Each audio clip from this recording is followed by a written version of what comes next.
I'm very proud as a patient to be invited to speak today and to present our work.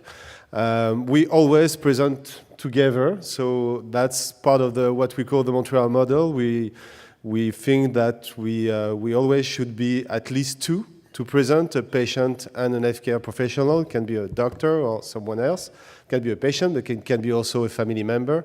So that's what we try to do every time we come to give a conference, and I think it's a great symbol to do that that way. So with Antoine, we just summarize some key points we want to talk about during our conference, and so the first point, and it's a very important point for us, it's to the need to move from caring for patients to caring with patients. And we think that we are moving on to this target, but we think also there's many things to do, many steps all to reach this point of caring with patients and to promote a real partnership in care approach. And we think also that in order to implement this model of care, research and quality improvement must be conducted systematically in partnership with patients and family members. It's going to be difficult to think how we can improve our health services and research solutions without having patients on board to understand their own perspective and how we can think maybe new solutions in how to co-build with them the future of our healthcare systems. And also, we're going to talk about effective partnership in research, how we do that, and how we are effective also in quality improvement. How we give ourselves a clear strategy to engage patients and family members, because it's not so evident. It's not something so easy to do, and it's a science or an art. We can talk about that later, but we think it's at least a science that needs to be built through experiences, and that's what we're going to present also to you today. So, starting points. You don't have it to do it. You already know how to do it. We can learn from each other. So that's what the position we want to have today. So we're not here to give lessons. We're just here to explain what we do and the kind of experiences we've been making in the last 6 to 7 years. And we've been learning some things. We have a lot of questions yet. And when we do these kind of conferences, what we like the most is to learn from you also and from your own experiences. And we know that there are, through the 2 days, a lot of presentation on patient engagement. So the first part of this presentation, and I'm going to do it, is partnership in care. Because when it comes to patient partnership in research or in quality improvement, the goal to engage patients in such processes, it's to push forward a certain model of care. And that's what we've been doing at the Faculty of Medicine of the University of Montreal for now 6 years. So I'm a patient. I'm going to come back on my history. I've been in healthcare for the last 40 years as a severe hemophiliac and an HIV positive guy. And I quit my work as a management consultant in 2010, and I was invited by the dean of the Faculty of Medicine at that moment. So his name was Dr. Jean Rouleau. And the mission he gave me was to promote a patient perspective inside the Faculty of Medicine. It was not an easy mission. It was not so precise, but it was how we know that the needs of the patient population are changing a lot. So how patients and family members can help us to actually change and change the way we teach our medical students. And we started from that point, and we moved very, very quickly. I was the only patient at the beginning. Engaged with me 12 other patients, and now we are 350 patients and family members engaged in medical education, but also in health professional education in a larger perspective. So that the team we manage with Antoine is a team constituted by healthcare professionals, clinicians, researchers, managers, and patients and family members. So we live on a day-to-day basis this dream of partnership, and we experience partnership by working together on these different kind of engagement of patient engagement project. So we've been engaging patient and family members, first of all in health education, designing program, the collaboration competency development program, communication, also competency development programs, and our patients are also engaged as co-trainers in those teaching. We have also a mentorship, patient mentorship program for our students. We've been also helping many healthcare institutions in Quebec to engage patients in quality improvement processes. We did that for more than 25 institutions in Quebec with great success. We're going to talk about that also later. We've been working also with the Ministry of Health during the last 2 years to engage patients in how to co-build orientation, healthcare policy actually, and health orientations for Quebec. And finally, in the last 2 years, we've been working a lot with research networks through Canada to engage patients, and Antoine will talk about that also later. So we've been experiencing a lot, we've been learning a lot on how to engage patients, what the added value of engaging patients, what are the rules of engagement, and how we need to recruit, to train all the partners, and evaluate also what we do. So and that's what we're going to present today. But before doing that, I would just want to come back on myself. So as I said, I'm a quite old patient today. So I'm a severe hemophiliac. So I was experiencing hospitals. I was 6 months old. I was very young, and I like to show this picture because my belly is big. It's bigger than today. So. So and it was this period of time was the hemophilia in the 70s was a very difficult disease. Actually, it was difficult to handle, difficult to manage. I was a severe hemophiliac, but I was very lucky, me and my family, because clinical hemophilia clinics were very d'avant-garde in terms of engaging patients and family members on how to take care of themselves. So my mother, I was 1 or 2 years old at that moment. My mother knew very, very early, at the very early stage of my disease, how to diagnose me, treat me. And then, I did the same thing, and at 6, 7 years old, I was able to auto-diagnose myself, to treat myself with blood transfusion.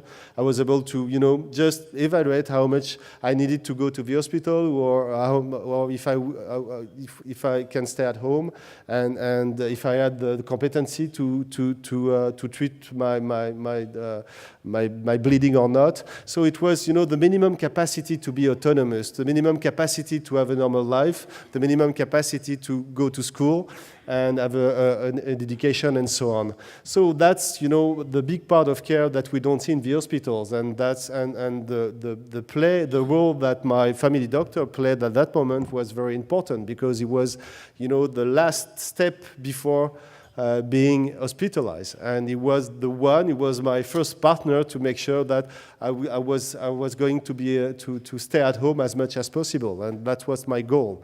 So it was the trigger for me to make sure that I was able to be as much as autonomous as much as possible, and it was true for my family doctor, it was true for my physiotherapist, because as a hemophiliac was bleeding a lot, I was also visiting a lot my physiotherapist, and it was true for my pharmacist also.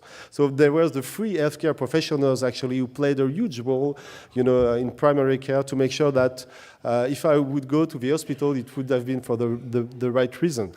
And when I was going to the hospital, I had again the chance to have people in front of me who educate me, who help me to take decisions, and same thing for my family. And if I look all my community of hemophiliac today, and we were all educated in the same way, empowered in the same way, and I can tell you most of us are today having a normal life despite all the bleedings we had at that period of time.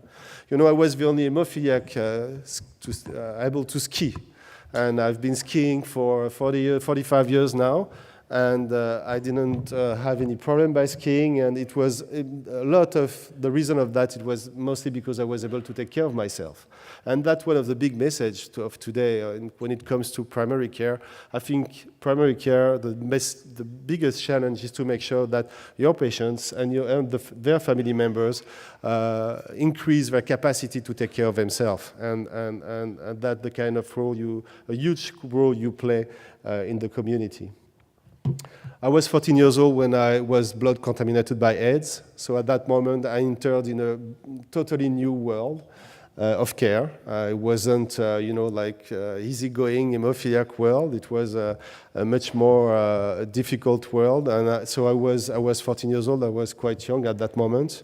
I was lucky because I was a victim. I was considered by society as a victim. But that's why I engaged myself. I was an AIDS activist for many years in Montreal. And I learned a lot also in this period of time.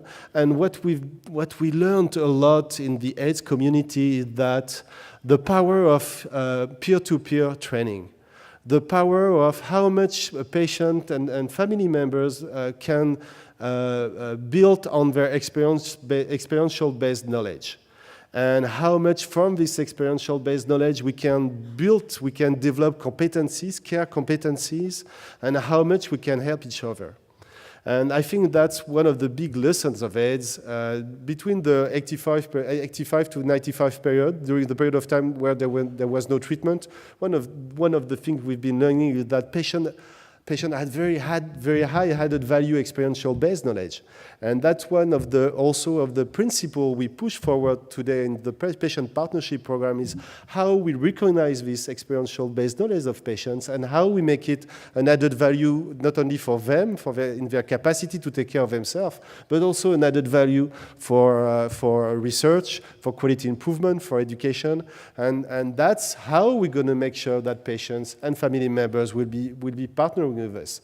It's by, first of all, recognize this experiential-based knowledge, and that's what I learned to be confident in during this period of AIDS, is I knew, even if there was no biomedical solution at that period of time, I knew I had the capacity to take care of myself and to share knowledge with my peers, and that's why today I'm alive. So, and after that period of time, I was doing a career in management consultant at the same time, but what I continue to do is make sure that we know how to transmit knowledge from patient to patient.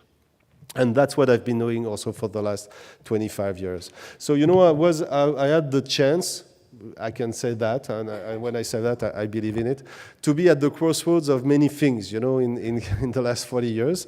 And that's why today we believe very much in the importance to make sure that patients become real true partners for their own care, and that we do things not for us only, but with us systematically. And it's a cultural change. It needs to be, faced this way.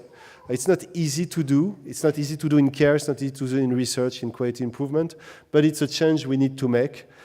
Because of this number that this statistic very well, because 50% of the population in Western countries today have a chronic disease, and 1/3 of those people have at least two or three diseases in addition. So we are living in a period of time where people are sick, and so it's a bad news. But actually, the good news is, in the 70s, some people like me were quite rare. But today we are a lot of people. So we have access today to a sick population, and again it's sad, but to a very more and more experienced population also, who experience our healthcare system on a regular basis, who on a regular basis also try to find new solutions. So they think about how to face a complex healthcare system, and they also have a very important perspective, and I will come back on that, which is, and that's what we bring as patients. We don't bring only an hospital view, we bring a systemic view of the system. We see everything. Most of the care process, we assume a huge part and the majority of the care process, and we actually, when we fail to work with our primary line and we go to the hospitals, it's a very small period of time in the care process. So we need to know how we can mobilize all this experience and how we can help more and more patients and family members to take care of themselves and to be part of the thinking of the healthcare system. And it's you know, the first question that my colleague doctors asked me when I entered in the Faculty of Medicine was, you know, Vincent, what do you think, how we can handle the fact that our patients are coming today in our office, not anymore with symptoms, but with diagnosis? You know, it's getting difficult for us. You know, it's changing many things. You know, the collaboration practice, our collaboration, the way we look at collaboration is changing a lot because of this very simple fact. So we are in this period of time where people have access to information. It's a bad or a good information. Yes, it's very variable today, but it's getting better, and people want to have access to this information, and will become full-time more and more able to use in a good way this information. You know, there's studies today who show that maybe 5 years ago, when a patient was coming into a doctor office with a diagnosis, maybe it was 10% of chance to be right. Today maybe it's 40, and tomorrow, with the information getting more and more accurate, maybe it's going to be true in 80% of the time. So it's going to become really a partner, and it's a big challenge for doctors because, as you all know, the heart of being a doctor is diagnosis. So that's where we are also very challenged by, when it comes to having people, proposing diagnosis. So again, it's a big change in terms of collaboration, but it's a great opportunity also to do things differently and to maybe have a different kind of relationship with patients, and to realize that they can bring something very big added value in the way they look at their own disease and the way they find new solutions to their problems. And we need to do that because of those other bad numbers, which are non-observancy numbers. 50 to 80% of those chronic patients don't properly respect their prescriptions. We know this issue. And what we know better and better today is mostly because patients and family members are not included in co-building the care plan. So they don't follow it. They don't give sense to prescription. And it's one of the reasons of, not the only one, but one of the reasons of non-observancy. So in these numbers, beyond those numbers, there is also a kind of statement on how we partner today with our patients, how much the objective of the collaboration we have with them and our capacity to co-build with them is valuable or not. So that's why, again, we need to move forward. We think we need to move forward through partnership, and not trying to move from this kind of representation of care, which we were pushing very much care to patients, to this representation of care that you know very well, where we do things for patients with a more holistic view. But what we want to move to is this representation of care where the patients and family members are considered as actors of care and full member of the care team, because they assume a large part of this process.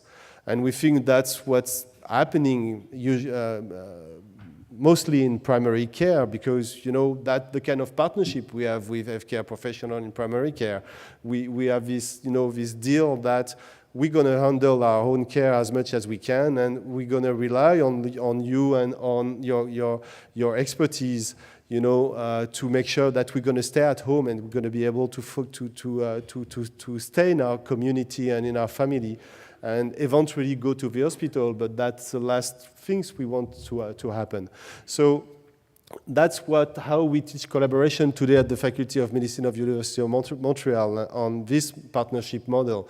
And we try to make understand to our students how much patients can be partner and by being considered as, again, actors of care and people who can take care of themselves, people who can take eventually a decision by themselves, people who can develop their own competencies, and people who don't want to be only cured, but who want to achieve a life project. And this life project can be so different thing that is very much aligned on the patient objective. So we need to work with them to make sure that we understand that and we take that into consideration when it comes to build the care plan.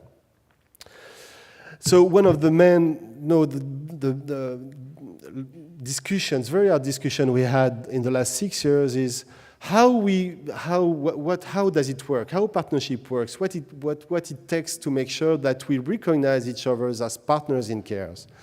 And the first question we asked me when I was at the faculty council in 2010 was, okay, Vincent, what is the expertise of a patient?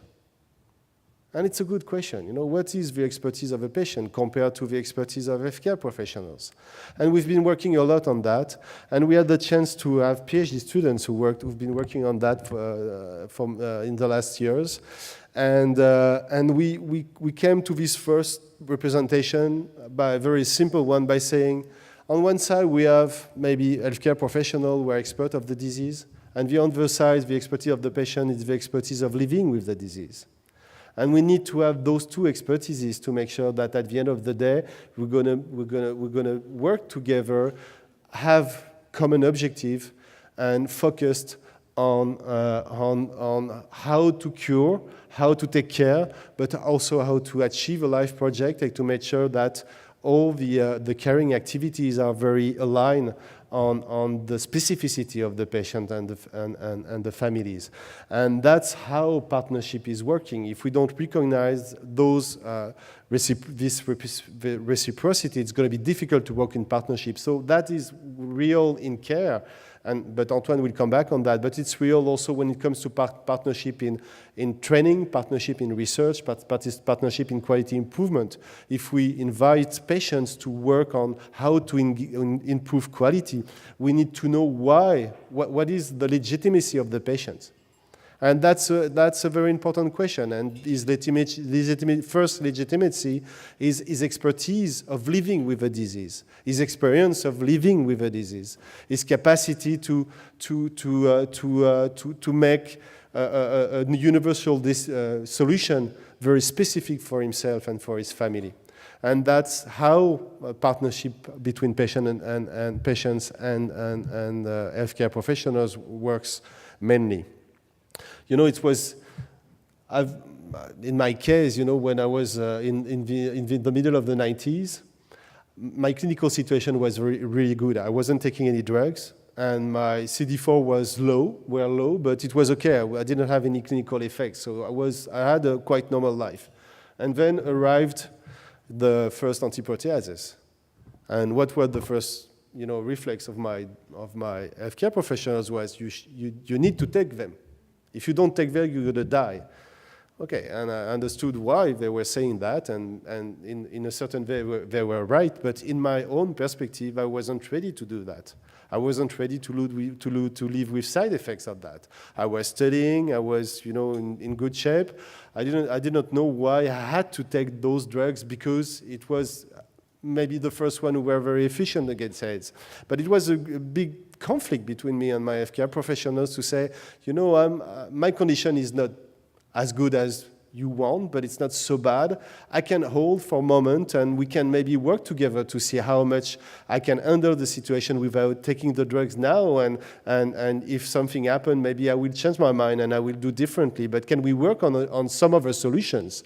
But it was quite difficult. I had to change my doctor at that moment because I wasn't able to speak with the first one because for him it wasn't an option, and it was very difficult for him to say, he was bringing me an efficient solution, and I was telling him I don't want your solution, and he was taking it very personally. but it wasn't that. It was just because it wasn't the right moment in my life. So, you know, it's all this complexity that that is at the heart of partnership, and also at the heart of engaging patients in research, in quality improvements. You know, they bring their specificity. They bring, you know, how we deploy solutions, how we make them sustainable, you know. What patient brings the most when you engage them in quality improvement processes is relevant, that's very difficult to pronounce for a French guy, relevancy.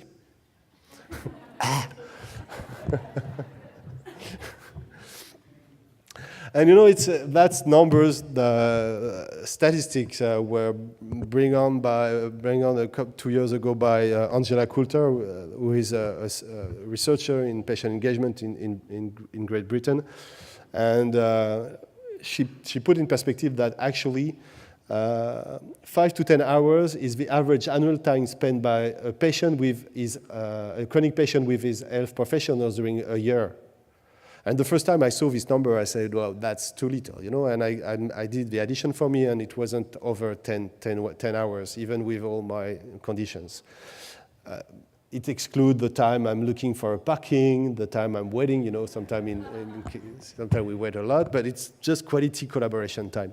6,000 hours is the time spent by the same patients, but with all these networks, you know, family, friends, for the patient taking care of himself, and for the family and friends taking care of the patients. It's a huge amount of hours, and today we are very focused on the 5 to 10 hours to make that more efficient, but we're very little focused on how we made these 6,000 hours better for patients and family members, but also how we make sure that these 6,000 hours, how we can extract this experiential-based knowledge and make it an added value in the way we think the healthcare system today, you know, and so it's illustrates the richness of what patients and family members can bring to the healthcare system. So there's many ways, you know, and I'm not going to give you, I'm not going to teach you about partnership, you know, better than me what it is, but when it comes to care, we can enhance partnership in many ways. How to announce diagnosis, you know.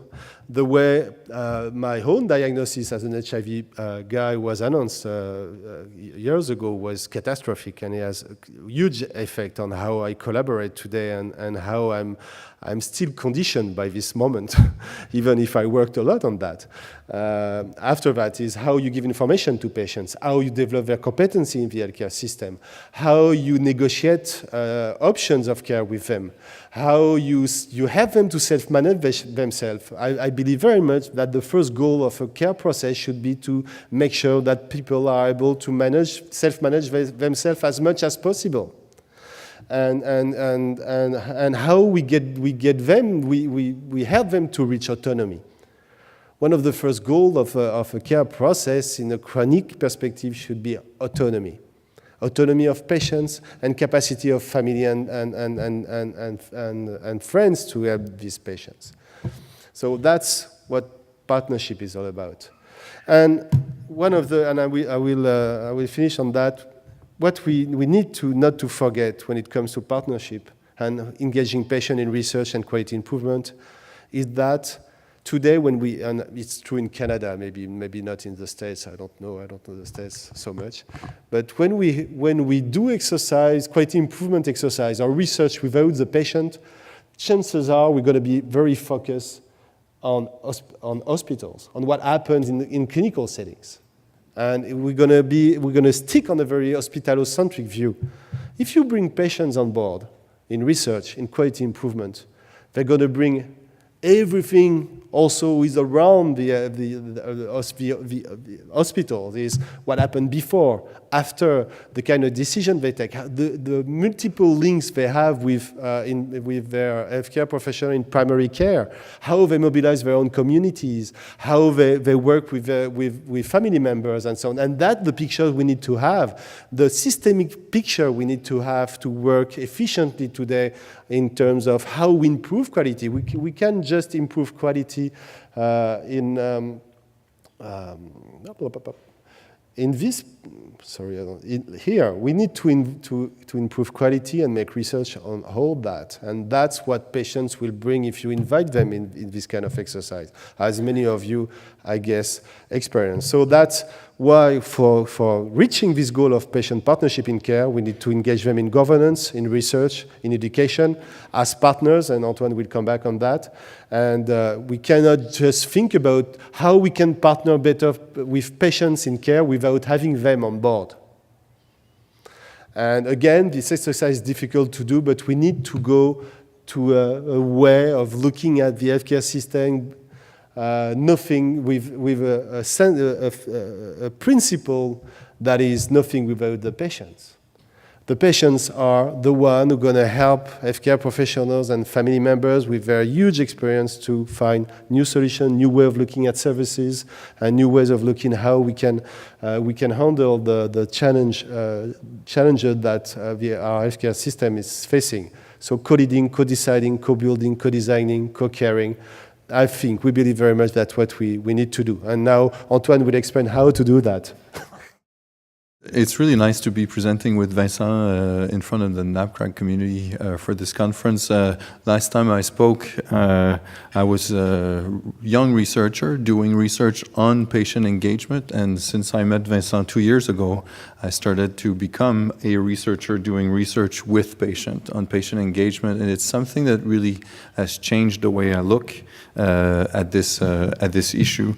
NAPCRAG also is an interesting community for me to speak to because I see NAPCRAG as a leadership community in this area. There's a strong history and tradition in participatory research, for example, and it's one of the rare places where we can have international collaboration on patient engagement, for example, with the patient and clinician engagement group that has been led by Jack Westphal. So it's a pleasure to be speaking with you.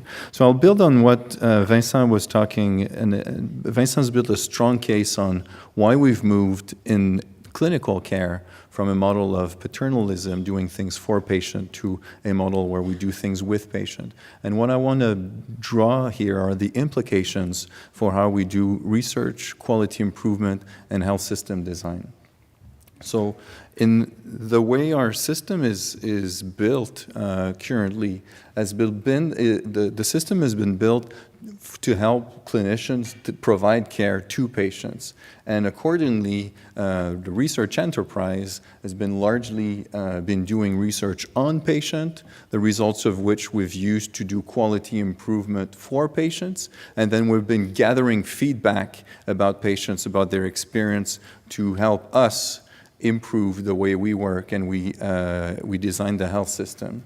So where we are moving, the way things are changing is not only in care delivery. So 15, 20 years ago, we started having shared decision making, for example, that has questioned and reshaped the model of how we make decision in clinical care, to say that, and self-management support, to say that care is co-produced and co-delivered with patients. But this has implications as well as how we co-develop knowledge, how we co-transform healthcare, and how we evaluate this care together. And this has big implications, particularly for primary care. Now, this is a slide that everybody knows. It's from Kerr White and Larry Green on the ecology of medical care. And we've looked at these slides for many years thinking that the main implication is that we need not to focus only on care delivered in university hospital, but we need also to look at care delivered in the community by professional primary care providers such as us. The missing piece is the elephant in the graph, is actually the fact that most of healthcare is delivered actually by patients, community members, and family members. When a child is sick, the first primary caregiver is a parent. When a grandparent is sick, the first primary caregiver or neighbors or family members. And so this has implications on how we think about quality improvement in primary healthcare, research in primary healthcare, and system design.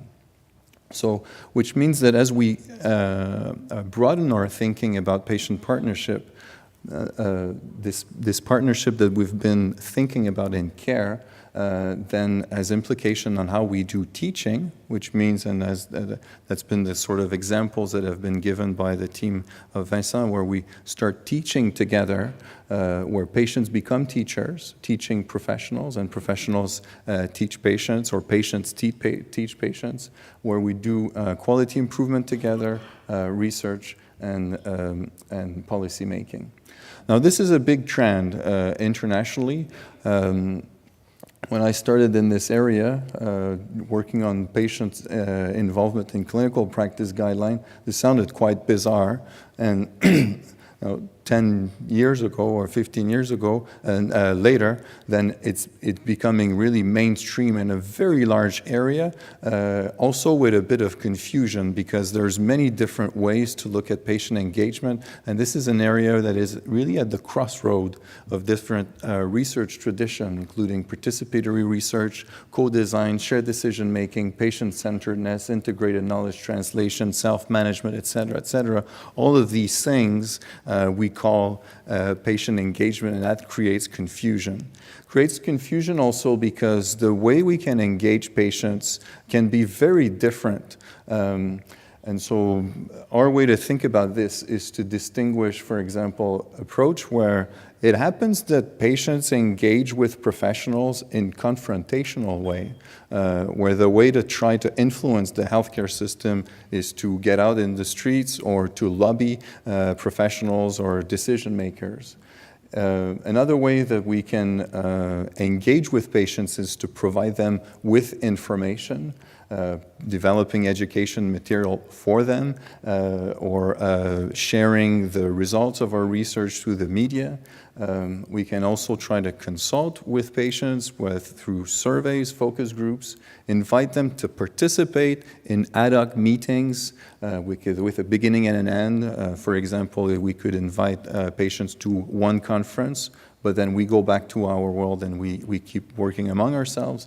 Or we can try to establish ongoing, long-term, sustainable partnership with patients, which are characterized by sharing leadership, co-building the process, and taking co-responsibility for the results. And this is what we do as a team. That's the approach that we take. To partner with patients when you're, for example, in the area of research, there's many different roles that patients can play in the research process, both before, during, and after research. The places that are most important for us to create partnership is to partner to work with patients above, in the governance of the research, at the beginning in setting priorities and designing studies, as well as at the end where we make the junction between research, quality improvement, and care. The patients, you can expect, will be the first ones around the research table asking, what next? Once the publication is out in the New England Journal of Medicine, they say, well, what next? Research shouldn't stop there. It should go a step beyond. But similarly, you can't just engage patients at the end stage if the question at the beginning wasn't addressing something important for them. So I'll give you 3 examples of things that we've been supporting at these different stages.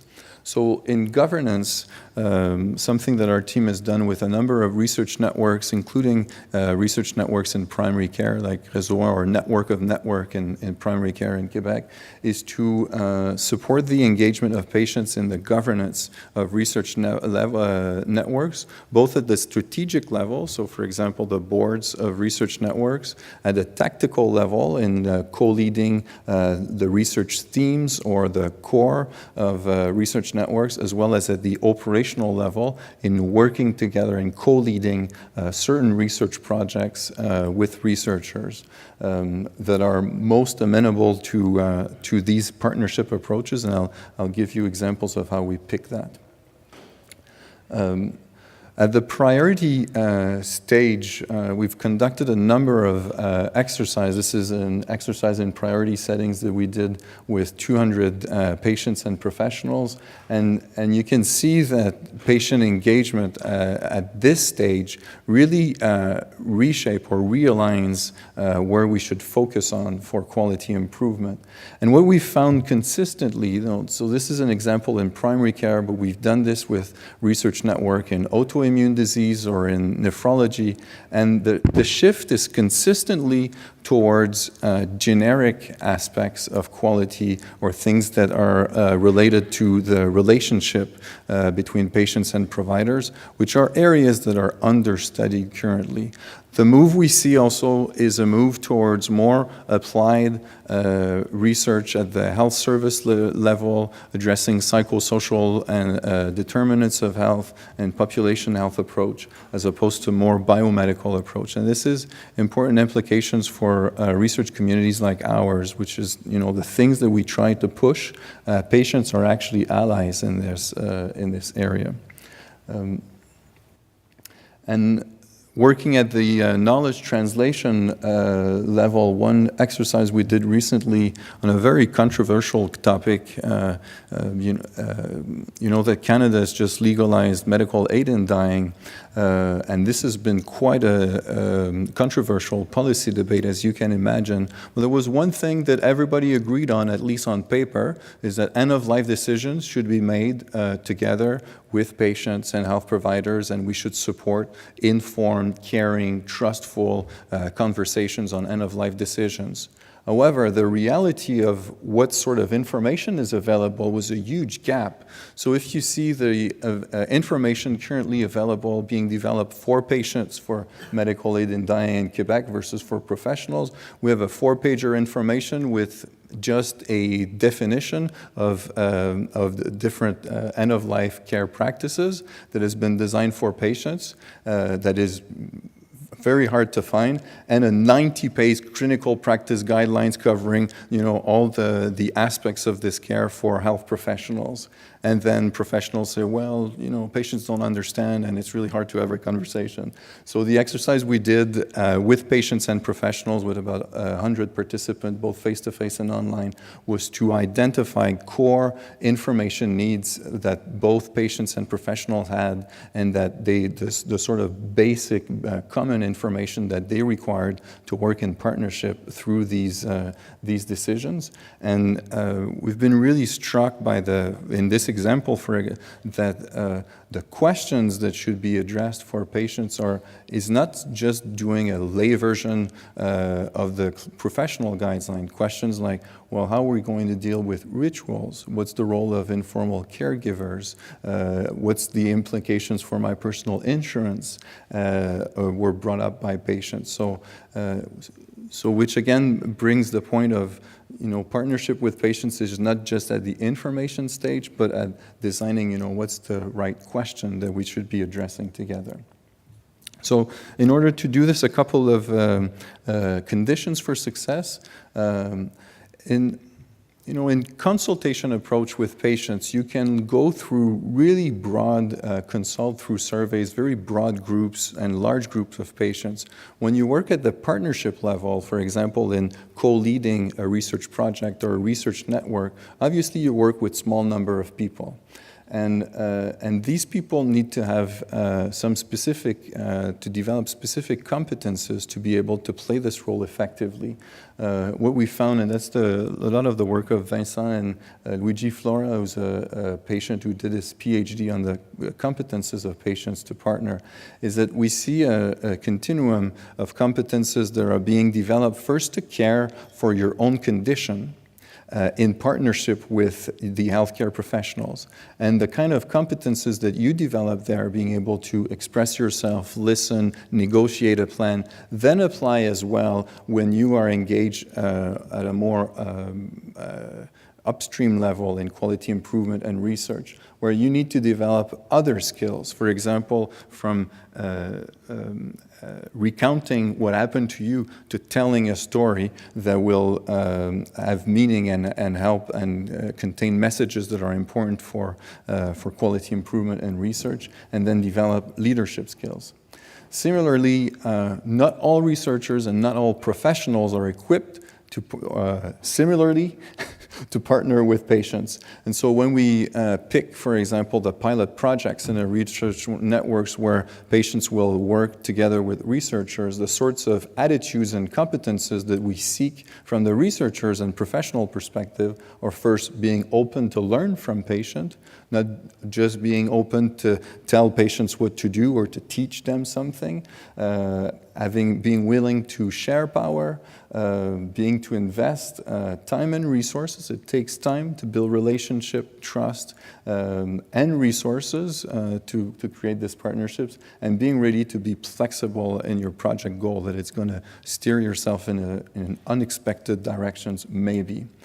The other thing we need to do at the research process or quality improvement process level is to, I would say, adapt our work process to real human beings.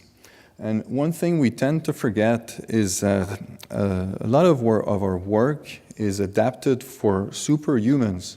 If I give an example, my PhD director was invited on a review committee on a 2 weeks notice with 40 applications, with a 60-page application document for each application. It's 2,700 pages of application in 2 weeks. No normal human can do this. And so if our work process are designed for superhumans, we can't engage with normal humans in them. Maybe we can. Maybe it's nonsense for all of us, actually, and that working with patients will make us realize that this is nonsense and we need to work differently at a different pace, maybe being more understandable to each other in the way we use jargon and acronyms, etc., and be cognizant of issues of cost. So if our research meeting is in Washington, you need to pay for your airplane ticket and get reimbursed in 4 months. And that can be a big barrier for participation for many people. And last, you need, in our experience, you need dedicated support to build these kinds of partnerships. It's not just about finding a patient, adding in at the table, and expect that magic things will happen. As Vincent said, it's an art and it's a science, and it needs support and resources. So this is the sort of infrastructure that we're building now together to support these kinds of partnerships. It's called the Center of Excellence on Partnership with Patients and the Public. And so it's aligning, in a way, experts in the science of patient partnership, researchers with the Canada Research Chair, and as well as experts in the practice of partnership, people who have expertise in recruitment, co-training, and support. So the core infrastructures includes a network of experts and partnerships, including over 300 patients who have previous experience in working together with health professionals who can mentor other patients, as well as clinicians, researchers, and managers who have experience working with patients and who can also mentor other of their peers to learn them to work effectively together with patients and members of the public. We have a school that is dedicated to co-training, so not just training the patients, but also training the professionals to work effectively together, and a lab to advance the science and learn as we go on what works, what doesn't work, and how we can adapt our approach to build partnerships in the area of healthcare, teaching, research, as well as in communities. So in conclusions, you've heard two presenters with the same key messages. We need to move. We believe that we need to move because of many different reasons that have been exposed by Vincent, the rise of chronic disease, etc. We need to move from a model where we care for patients to a model where we care with patients. In order to apply and implement that sort of model, we also need to engage and partner with patients upstream in the way we conduct research, in the way we do quality improvement, in the way we develop policies and health services. And to build these partnerships efficiently and with effective partnerships, it requires, it's not just putting a patient at the table, it needs a clear strategy, specific rules of engagement, and dedicated support. Thank you very much.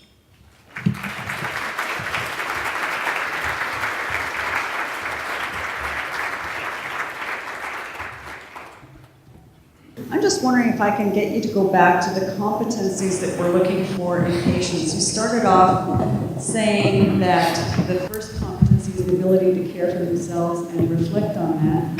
But I've heard this talk before, and I found this like the jewel, and something I've learned. So if you could just walk us up the ladder, that would be great. Yeah, because it hasn't been all translated. Vincent, do you want to do this? Yeah, so there is actually 3 blocks, and it's been issued from a study of more than 130 patients. We're engaged in a doctorate thesis. So it was very experienced patient, and the researchers tried to find a common competency between them, and they were coming from different kind of disease and so on. So the first part is how patients become partners in their own care. So, and that the first competencies, and most patients develop those competencies very naturally, and it's how I know myself in the disease, how I learn to change my life project with the disease, how I learn to tell about my situation to others, and so on. So it's very specific, competency that all patients and even family members developed through their experience living with the disease. And when we recruit patients, we don't recruit them on the basis of their education level or age or origin. We mainly recruit them on how much they are experiencing care, for training, for research, and so on. So that's how we do that, and mainly on the first competencies. Then you have the competency that we call the horizontal competency, how a patient can communicate, what kind of competency develop in terms of communication. In terms of, there is a very important competency that Antoine talked about, is how patients can tell about themselves pedagogically. The difference between, and that's the kind of training we do with our patients, is how you come from a broad testimony, I said a raw testimony, to a testimony that will give generic principle. In terms of collaboration, communication, how you make it more, useful for a larger groups of patients or healthcare professionals, and there is an approach to do that, and some patients do that very naturally, but for some others, they need to understand how they can do that. And the last part of the competency framework is about how patients develop leadership competencies.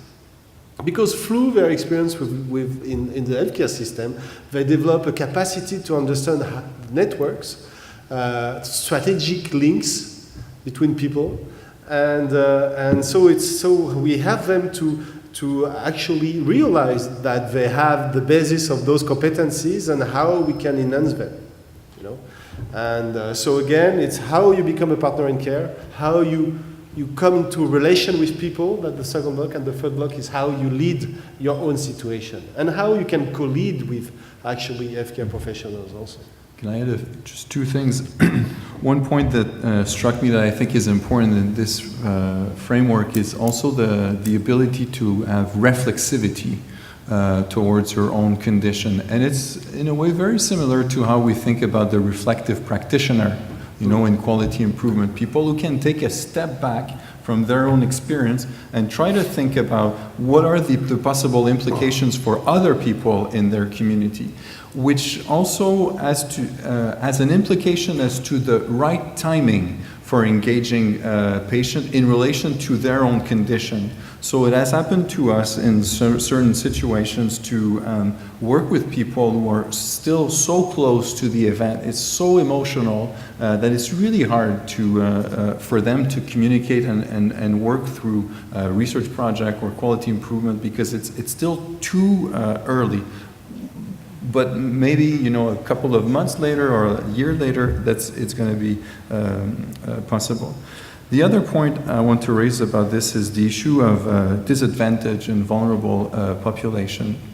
And in a way, these things apply to everybody. And one thing we've found is that for disadvantaged group, the issue of learning to live with the disease, people have learned to live with the disease in adverse conditions, and these are very valuable things that we need to learn from them. You know, how do you deal with, you know, regular checkups, etc., where it's hard to get to the bus and pay for your premium from your insurance, and these are the things that need to be heard.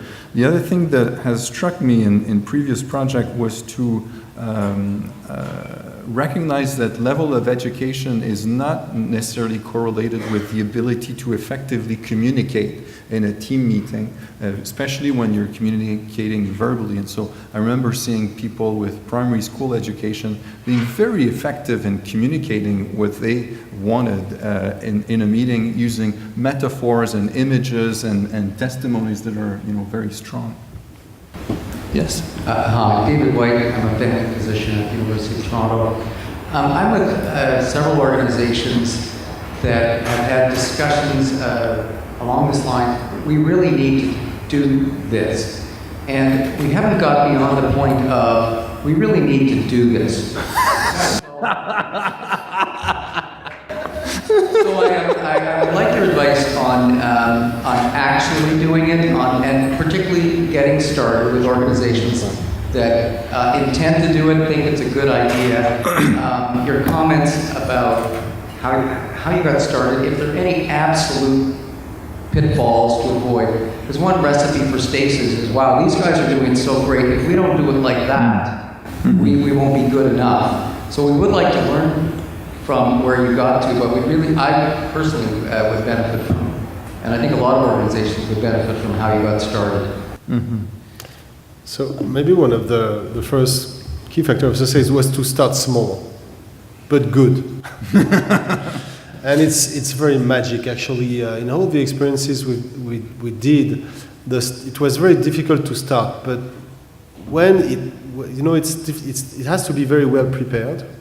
And the first experience, I mean, is very crucial, and it's difficult to start, but after that, when the collaboration between the patients and researchers starts, after that, they don't want to come back.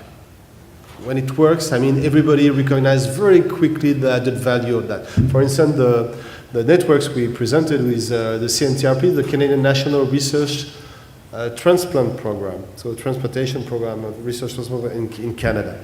And the first meeting we did was with about 10 researchers and 20 patients, was in Montreal. And at the beginning of this meeting, I mean, everybody was asking themselves, what do we do here? I mean, we don't know how are we going to be able to help each other. You know, on one side you have the patients who don't know what they can bring. You know, they have a complex of inferiority, saying, I don't have to bring anything to these people who are very intelligent and very expert. And the other side you have the researchers who are telling to themselves, oh, this is a big emotion group we are facing, and it's going to get bad. And when you accompany them, and they started to discuss together, having something happen, everybody realized very quickly how much added value they had to bring to each other, and we knew at the end of the 3 hours meeting it wasn't going to come back on the previous situation. But we need to have one success. That's what we did at the Faculty of Medicine. We didn't try to deploy huge things everywhere. We tried with one moment, one situation that we knew there would be a great chance to have success. Maybe you can talk about barriers. Pitfalls. Yeah, okay. One thing I want to reflect about is it's important when I approach groups, I sort of think as for tobacco cessation, you know, the stages of change. And, you know, in research community and professional communities, you have these, you know, all the stages. People who say, well, this is crazy, I'll never do this, pre-contemplation. this sounds really cool, I'd like to do this, but I really don't know how, you know, self-efficacy is lacking. Or, and you have some people who, you know, there was this quote of Kara White who said there's 3 routes to expertise: the short course, the long course, and self-proclamation.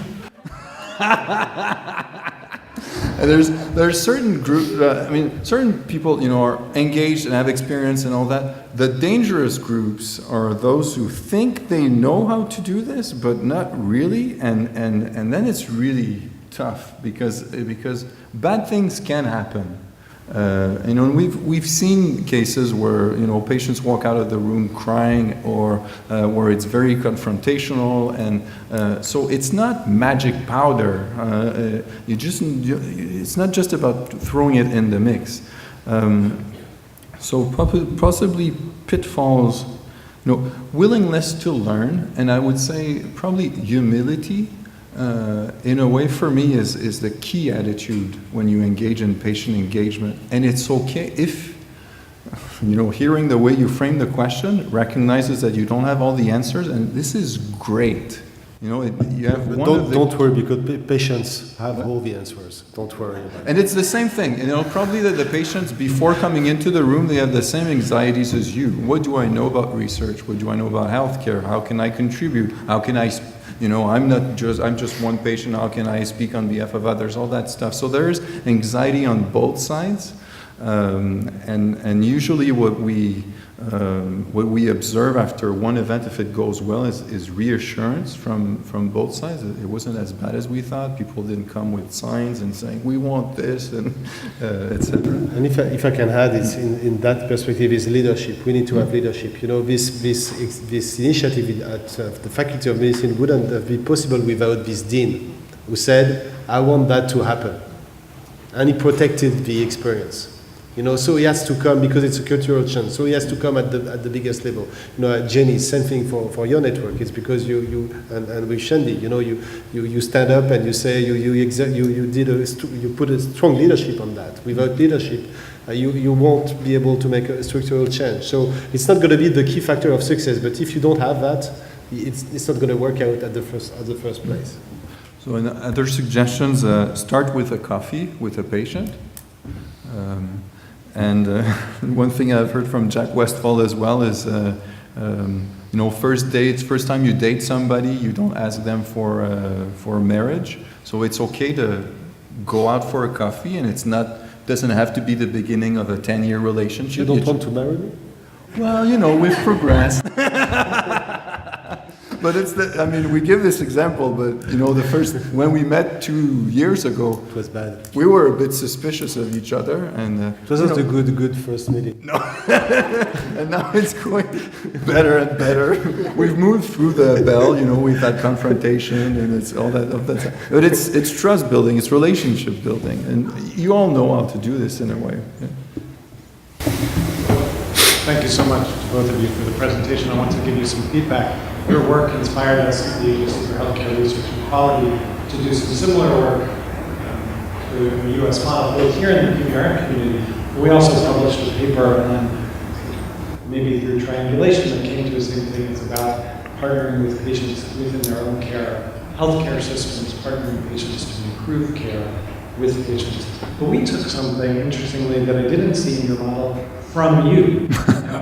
We didn't see it, but though maybe it's because my French isn't good enough, that we also have to take this up one higher level into the policy, and that there are opportunities for partnering with patients in their own care and in the system of care, but then also in the healthcare policy. I think you took this as a turn to research, but a different direction to policy, and that was because of you. Yes. Thank you, David. And it's a really important point, and I think we've really made progress in this area and our thinking collectively on this. You know, 10 years ago, it was so difficult to get people to think about patient engagement beyond the consultation room and one-to-one interaction.